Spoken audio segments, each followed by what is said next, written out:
Hello, good morning to all of you student. मेरा नाम Ashish Kumar Singhani, Sun private ITI Chandkhuri Durg. Subject है employability skills. इससे आज का टॉपिक है हमारा टेंस। आइए जानते हैं टेंस के बारे में।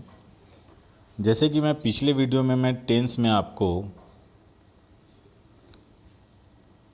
टेंस कितने टाइप के होते हैं और टेंस को पहचानने का तरीका, और तीसरा चीज़ टेंस में क्या क्या हेल्पिंग वर्ब लगते हैं, और चौथा और टेंस में वर्ब का कौन सा फॉर्म लगता है। ये चीज़ मैंने आपको पिछले वीडियो में बता चुका है। आइए जानते हैं कि अब सेंटेंस कैसे बनाया जाएगा। ठीक है, आपको मैंने पिछले वीडियो में ये चीज़ मैं बताया था कि आप केवल एक ही चीज़ को ध्यान में रखिएगा, वो है subject plus helping verb plus verb का अब कोई सा भी फॉर्म लगेगा। इस चीज़ को केयरफुली हम ध्यान दीजिएगा। लेकिन हम इसको टेंस में कौन सा टेंस है तब उसके बाद हम वर्ब का फॉर्म चेंज करेंगे। ठीक है, जनरली परफेक्ट में वर्ब का थर्ड फॉर्म लगता है, चाहे कोई सा भी हो। प्रेजेंट परफेक्ट की बात हो, चाहे पास्ट परफेक्ट की बात हो, चाहे फ्यूचर परफेक्ट की बात हो। ठीक है, तो इस चीज़ को हम ध्यान देना पड़ेगा कि वर्ब का कौन सा फॉर्म लगेगा। ठीक है, और एक चीज़ है पास्ट इंडेफिनिट टेंस में आपको वर्ब का सेकेंड फॉर्म लगेगा। इस चीज़ को आपको ध्यान देना है। ठीक है, तो आइए जानते स्टार्ट करते हैं। आप स्क्रीन पर देख पा रहे होंगे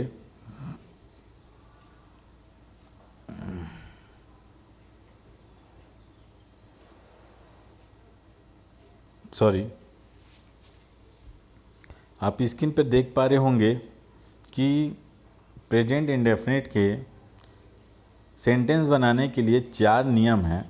अफर्मेटिव सेंटेंस के नियम क्या बोलते हैं, निगेटिव के लिए इंटरगेटिव, और इंटरगेटिव नेगेटिव सेंटेंस बनाने के क्या क्या नियम हैं। ठीक है, आइए जानते हैं नियम क्या कहता है। अफर्मेटिव सेंटेंस में सब्जेक्ट पर आप ए और बी जहाँ पर आपको स्क्रीन पर दिख रहा होगा उसमें आप ध्यान मत दीजिएगा। जो चीज़ मैं बता रहा हूँ उस चीज़ पर ध्यान दीजिएगा। सब्जेक्ट रहेगा और प्लस वर्ब का फर्स्ट फॉर्म रहेगा प्लस ऑब्जेक्ट रहेगा। ठीक है, इस चीज़ को ध्यान दीजिएगा। सब्जेक्ट वर्ब का फर्स्ट फॉर्म प्लस ऑब्जेक्ट। अगर सब्जेक्ट ही सी इट और एक वचन हो, सिंगुलर नंबर हो, तब याद रखिएगा उसमें वर्ब में एस या तो ईएस जोड़ना है। अगर आई वी यू दे हो, अगर प्लूरल हो या बहुवचन हो, तब आप उसमें कोई भी एस या ईएस नहीं जोड़ेंगे। आप एक चीज़ को ध्यान में रखिएगा। ठीक है, ठीक है। प्रेजेंट इंडेफिनिट टेंस में चलिए निगेटिव सेंटेंस की बात करते हैं। पहले एग्जांपल देख लेते हैं इसका। My mother goes to temple, मेरी माँ मंदिर जाती है। माई मदर यहाँ पर क्या काम कर रहा है, सब्जेक्ट का काम कर रहा है, और माई मदर सिंगुलर नंबर है। ठीक है, यहाँ पर सिंगुलर नंबर है तो इसलिए हम वर्ब में ईएस जोड़े हैं, यानी गो में ईएस जोड़े हैं। इस चीज़ को आप ध्यान दीजिएगा। ठीक है, ठीक है। टू टेम्पल यानी ऑब्जेक्ट है यहाँ पर। ठीक है, तो इस चीज़ को ध्यान में दीजिएगा। नेक्स्ट एग्जांपल, कोमल कुक्स फूड, कोमल खाना बनाती है। ठीक है, तो कोमल यहाँ पर सब्जेक्ट का काम कर रहा है और कुक्स जो है आपका वर्ब है, और एस जोड़ने का कारण ये है कि ही सी इट नेम अगर कभी भी आए या तो एस आपको जोड़ना है या तो ईएस जोड़ना है। ठीक है, तो इस चीज़ को ध्यान दीजिएगा आप। ठीक है, the boys make a noise, third example है, the boys make a noise.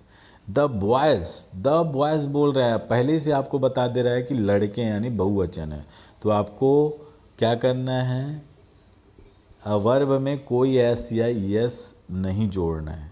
एक चीज़ याद रखिएगा। ठीक है, वर्ब में एस या ईएस नहीं जोड़ना है, क्योंकि नियम हम अपना यही कहता है कि अगर बहुवचन हो गए तो वर्ब में कोई एस या ईएस नहीं जोड़ेंगे। ठीक है, तो मैं के नॉइस, लड़के शोर मचाते हैं। ठीक है, ओके। चलिए आइए आप जानते हैं निगेटिव सेंटेंस कैसे बनाया जाएगा। निगेटिव सेंटेंस के लिए यहाँ पर निगेटिव सेंटेंस बनाने के लिए subject plus verb, helping verb क्या लगेगा, डू या तो डस, फिर उसके बाद नॉट लगेगा, ठीक है, और प्लस वर्ब का first form plus object. Example से समझते हैं। My mother does not go to temple. My mother यहाँ पर क्या काम कर रहा है, सब्जेक्ट, क्या काम कर रहा है, सब्जेक्ट। डज क्या है, हेल्पिंग वर्ब है। और नॉट क्यों लगाया, क्योंकि अपने को सेंटेंस क्या बनाना है, निगेटिव बनाना है। और गो क्या है, यहाँ पर वर्ब है। टू टेम्पल ऑब्जेक्ट है। तो मेरी माँ मंदिर नहीं जाती है। My mother does not go to temple, ठीक है। ठीक है, चलिए आइए इंटरगेटिव जानते हैं। इंटरगेटिव बनाने का नियम क्या कहता है। इंटरगेटिव बनाने का नियम याद रखिएगा, जो मैंने आपको बताया था, सब्जेक्ट और हेल्पिंग वर्ब और वर्ब का कोई सा भी फॉर्म लगेगा प्लस ऑब्जेक्ट। तो इंटरगेटिव बनाएंगे तो कभी भी हेल्पिंग वर्ब सामने आ जाएगा किसके, सब्जेक्ट के। और सब्जेक्ट का कौन से नंबर में चले जाएगा, सेकंड नंबर में। पहले हेल्पिंग वर्ब सेकंड नंबर में था तो वो फर्स्ट नंबर में आ जाएगा, और सब्जेक्ट जो है सेकंड नंबर में आ जाएगा। तब आपका इंटरगेटिव सेंटेंस ईजी तरीके से बन जाएगा। तो देखिए एग्जाम्पल में, does my mother go to temple. क्या मेरी माँ मंदिर जाती है।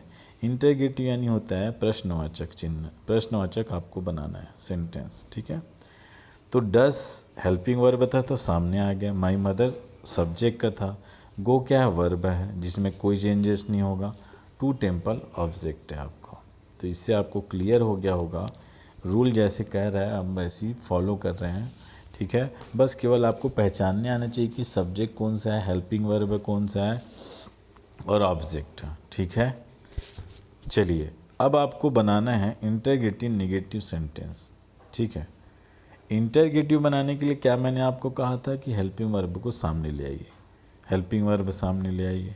उसके बाद क्या रहेगा, सब्जेक्ट रहेगा। उसके बाद क्या रहेगा, नॉट रहेगा। क्यों नॉट, क्योंकि इंटरगेटिव बनाना है और निगेटिव भी, प्रश्नवाचक भी नकारात्मक भी, इसीलिए सब्जेक्ट के बाद जस्ट नॉट लगाना है, फिर वर्ब का फर्स्ट फॉर्म, फिर उसके बाद ऑब्जेक्ट। उदाहरण से समझते हैं, does my mother not go to temple. क्या मेरी माँ मंदिर नहीं जाती है। Does helping verb, my mother subject, not क्योंकि नेगेटिव बनाना था। याद रखिएगा, वर्ब के बाद में आपको नॉट नहीं लगाना, वर्ब के केवल पहले लगाना और सब्जेक्ट के बाद, ठीक है। तो आपका इंटरगेटिव नेगेटिव सेंटेंस इजी तरीके से बन जाएगा, ठीक है। क्लियर है इतना। चलिए आइए जानते हैं प्रेजेंट कंटिन्यूस टेंस में आपको केवल एक चीज़ में ध्यान देना था, फिर सब चीज़ में आपको ऑटोमेटिक सब चीज़ बन जाएगा। बस केवल एक ही चीज़ ध्यान देना है कि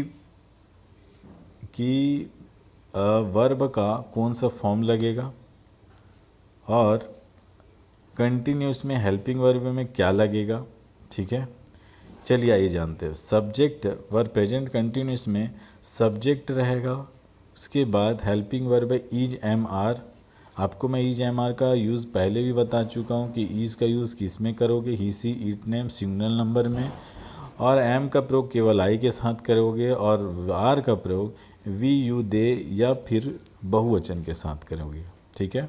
और वर्ब का केवल फर्स्ट फॉर्म लगेगा और उसके बाद आई एन जी लगेगा, किस में, वर्ब में।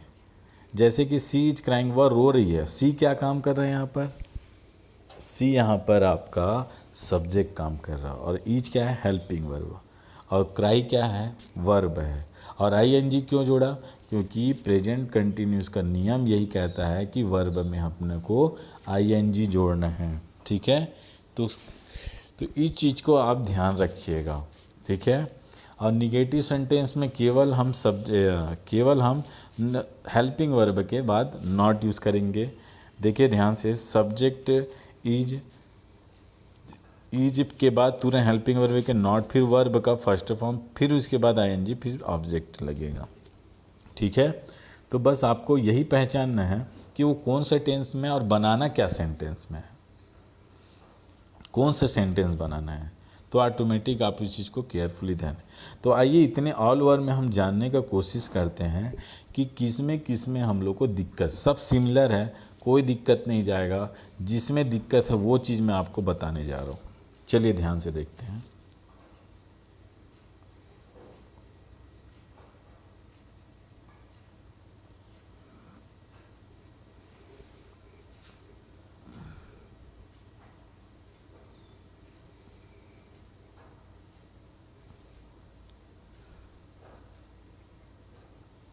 देखिए, आपको दिक्कत जाएगा प्रेजेंट परफेक्ट कंटिन्यूअस टेंस में, ठीक है। प्रेजेंट परफेक्ट कंटिन्यूअस टेंस में देखिए आप ध्यान से कि नियम क्या कहता है। सब्जेक्ट, अफर्मेटिव सेंटेंस में ध्यान से देखिए, सब्जेक्ट हैज़ बीन, वर्ब का first form plus ING plus object plus since for plus time, ठीक है। अब आपको यहाँ पर दिक्कत ये जाएगा, अगर मैं इसी चीज़ का अफर्मेटिव बोल रहा हूँ तो कोई दिक्कत नहीं जा रहा है, लेकिन इसी चीज़ को निगेटिव बनाने के लिए बोलूँगा या इंटरगेटिव बनाने के लिए बोलूँगा तब आपको थोड़ा सा दिक्कत जाएगा। चलिए जानते हैं। पहले ध्यान से इसमें अफर्मेटिव देख लो। सब्जेक्ट रहेगा, हैज़ बीन रहेगा या फिर हैव बीन रहेगा, फिर उसके बाद वर्ब का फर्स्ट फॉर्म, फिर ऑब्जेक्ट, फिर आईएनजी प्लस ऑब्जेक्ट, फिर सिंस फॉर प्लस टाइम रहेगा। इस चीज़ को आप ध्यान से रखिएगा, ठीक है। चलिए जानते हैं इसका। अब हम निगेटिव बनाएंगे तब आपको थोड़ा सा दिक्कत होगा। चलिए ये देखिए, निगेटिव जब बनाओगे तो सब्जेक्ट पहले रहेगा, फिर उसके बाद हैज़ रहेगा, फिर उसके बाद नॉट रहेगा, फिर उसके बाद बिन रहेगा। एक चीज़ इसीलिए मैं स्पेशली आपको इसीलिए बताया था, क्योंकि गलती कहाँ पर होगा, आप जब नकारात्मक बनाओगे तो हेल्पिंग वर्ब क्या, हैव बीन, हैज़ बीन, उसके बाद तुरंत नॉट लगाओगे, यही चीज़ आप गलती करोगे। इसीलिए मैं स्पेशली आप इस चीज़ को मैं बताया हूँ कि हैज़ बीन के बाद नॉट नहीं लगाना है, आपको हैज़ के तुरंत बाद नॉट लगाना है, उसके बाद बिन रहेगा। उदाहरण से जैसे आप समझिए, ही हैज़ नॉट बीन, देखो हैज़ बीन साथ में नहीं है, has not been teaching English for 5 year.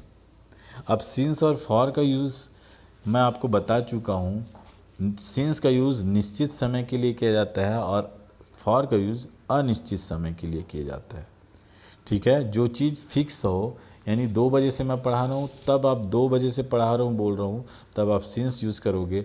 अगर यही मैं 2 घंटे से पढ़ा रहा हूँ, आपको नहीं बता रहा हूँ कि मैं कब से, मतलब कितने बजे से पढ़ा रहा हूँ, 2 घंटे से पढ़ा रहा हूँ बोल दिया, तब आप चीज़ याद रखिएगा, फॉर यूज़ कीजिएगा, ठीक है। तो इस चीज़ को केयरफुली ध्यान दीजिएगा। अगर नॉट बनाओगे तो हैज़ के तुरंत बाद नॉट लगाना है या हैव के तुरंत बाद नॉट लगाना है, फिर उसके बाद बीन यूज़ कीजिएगा, ठीक है। ओके, ही यहाँ पर क्या है, सब्जेक्ट है, और पास और हैज़ जो है हेल्पिंग वर्ब है, और यहाँ पर नकारात्मक बोला गया इसलिए नॉट यूज़ किया गया। और टीच क्या है, यहाँ पर वर्ब है, लेकिन वर्ब में आईएनजी जोड़ना है तो टीचिंग हो गया यहाँ पर, ठीक है। फिर बाकी, फिर उसके बाद सिंस फॉर, और उसके बाद आपको टाइम यूज़ करना है, ठीक है। ये पूरा ऑब्जेक्ट हो गया आप लोग का, ठीक है।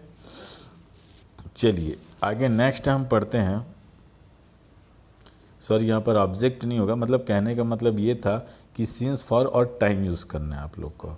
ऑब्जेक्ट यहाँ पर तो आपका इंग्लिश हो गया है, ठीक है। ओके, चलिए, और अब जिसमें डाउट होगा मैं उसको और बता देता हूँ अच्छे से।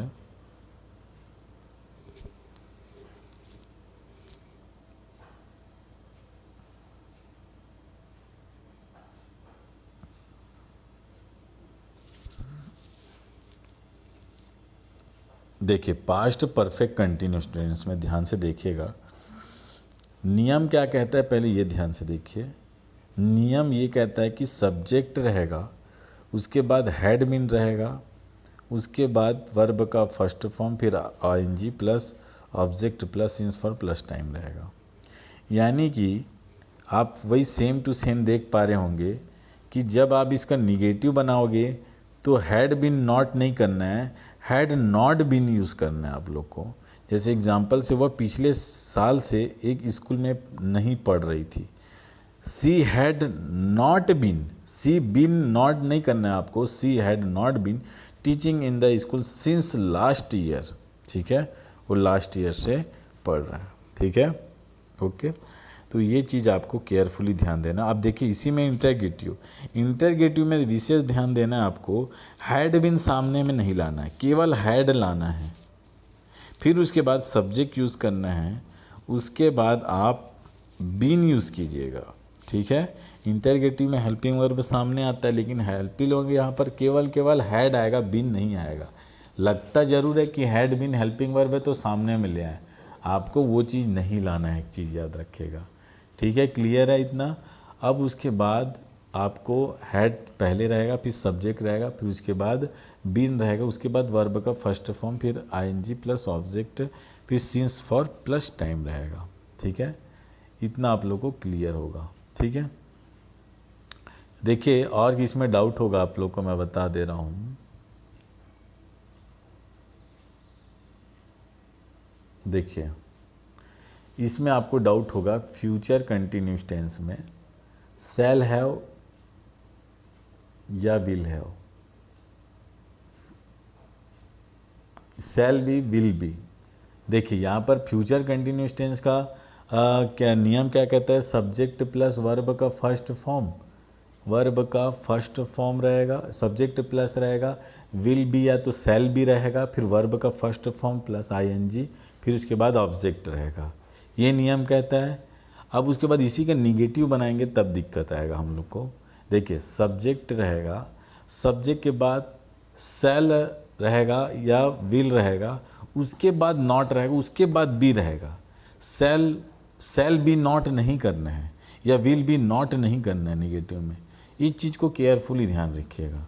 तो सब्जेक्ट तुरंत हेल्पिंग वर्ब विल या शैल रहेगा, उसके बाद नॉट लगाइएगा, उसके बाद बी यूज़ कीजिएगा, फिर वर्ब का first form plus ING plus object रहेगा। एग्जाम्पल से समझिएगा, मेरे पिताजी मुझे याद नहीं कर रहे होंगे, my mother will not be missing me, will not be use हो रहा है, विल बी नॉट नहीं करना है आपको, यही चीज़ गलती आपको नहीं करना है।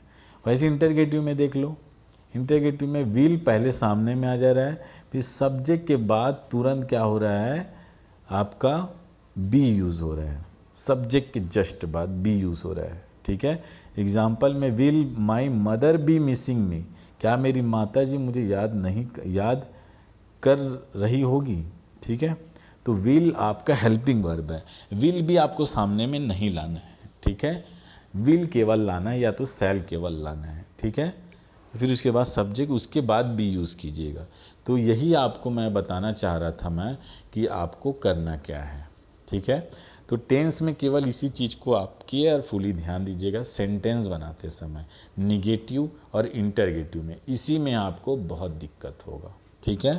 क्योंकि बहुत कंफ्यूज होता है कि मैं shall have shall be not use करूँ या शैल नॉट बी यूज़ करूँ, या इंटरगेटिव में मैं शैल को लाऊं विल को लाऊं कि बी शैल बी को लाऊं साथ में, तो ये चीज़ आपको दिक्कत देगा, ठीक है। तो चलिए इसी के साथ मैं आपको वीडियो क्लोज कर रहा हूँ। Thank you for watching.